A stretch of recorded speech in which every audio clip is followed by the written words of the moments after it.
DLSU panalo na, natalo pa.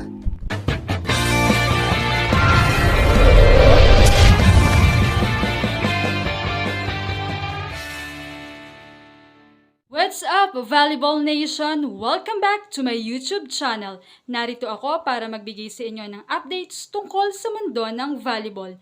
Pero bago yan, don't forget to subscribe and hit the notification bell para updated ka sa aking mga videos.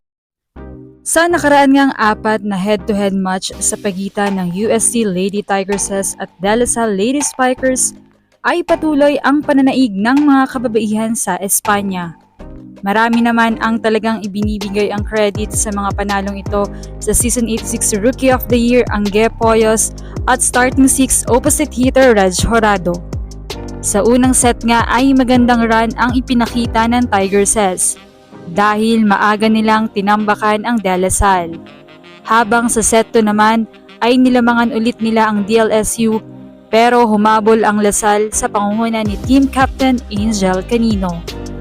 Pagpasok naman ng third set ay tila naulit ang nangyari sa first set pero this time ay UST naman ang tinambakan.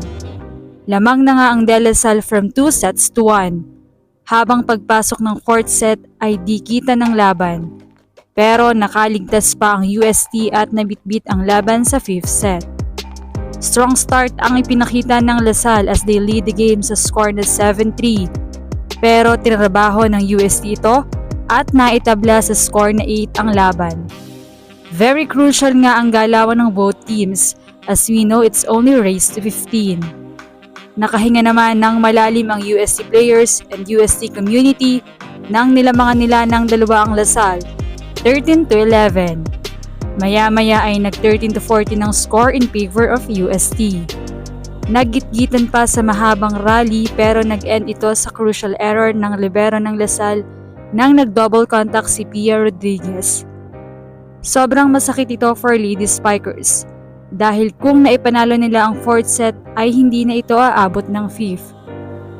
Samantala ay para naman sa core ng depensa ng Espanya, Team Captain Det Pipito saan she tallied 24 digs at 16 receptions.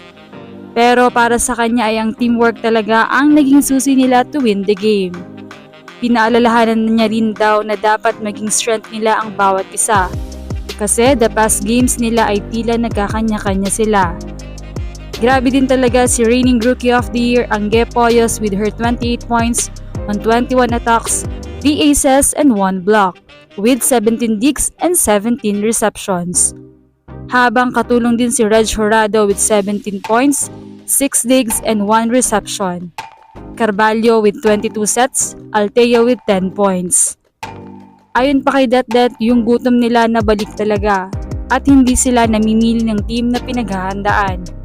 Pero iba talaga yung win nila against De La Salle. Sabi nga rin ni Coach Kung Fu ay UST ang bitbit nila at hindi ang kanya-kanyang apelyido. Samantala ay kung masaya naman ang UST ngayon ay grabing trauma at sakit naman for La Salle. Gaya nga ng nabanggit kanina ay sa isang crucial error pa sila natalo. Kapansin-pansin ang pagkadismaya ni Team Captain Angel Canino matapos ang game kay Pia Rodriguez after ng error nito. Habang sa Shibana Laput naman ang tila tumayong leader after ng game at sinabing it's okay habang niyayaya si Pia Rodriguez na mag-huddle sila.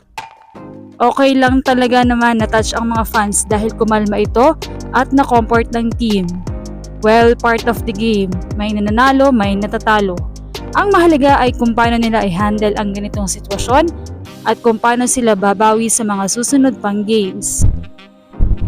Malamang ay talagang nakakatanggap ngayon ng pambabash mula sa mga fans at mula rin sa iba pang mga manonood ang natatanggap ni Angel Canino dahil nga sa nangyari.